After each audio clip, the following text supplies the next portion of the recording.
guys, this is part 2, and I'm going to speed it out. And I'm taking this right now. Oh my god, that's speeding. Okay, come on. Oh, God, no, I don't want to do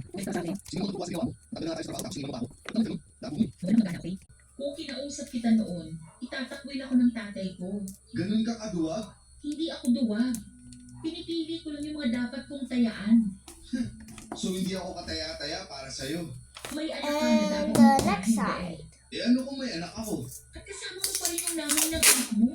Hindi mo ba talaga naiintindihan na kahit saan tingnan, ako yung magmumukhang masama.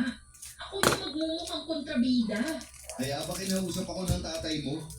Kinailangan pa talaga na siya yung lumapit sa akin kasi nagbubuwag ka. Kaya nga nandito ka ngayon, di ba? Kasi gusto ko nang tapusin yung meron tayo. Anong tatapusin? Eh wala nga tayo. Ayaw mo nga bigyan ng pagkakataon yung pinagsamahan natin tapos ikaw pa yung may lakas ng loob na sabihin tapusin na natin to? Nakakaloko ka naman yata. Ako nga dapat yung unang susuko eh.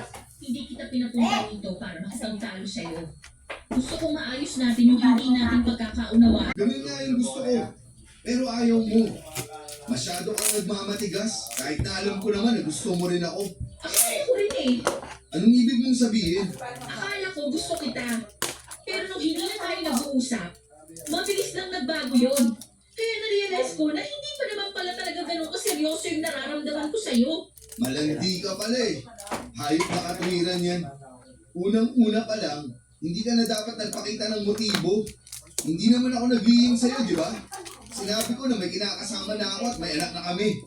Naging totoo ako sa'yo na Arnie. Tapos ikaw, wala lang. Di ka pala seryoso. Ano yun? Nagtikiman lang tayo, ganun? Huwag kang umarte na parang bago pa to sa'yo. Kaya ka nga nagkaanak, di ba? Kasi lumandi ka rin.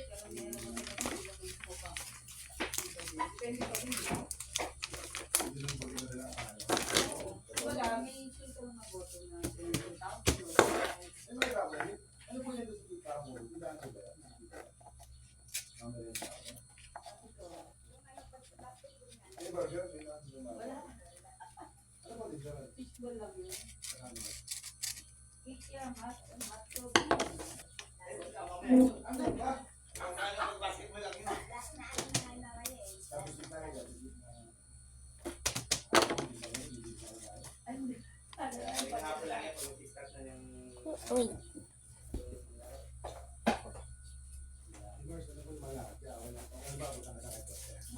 That's a fun thing.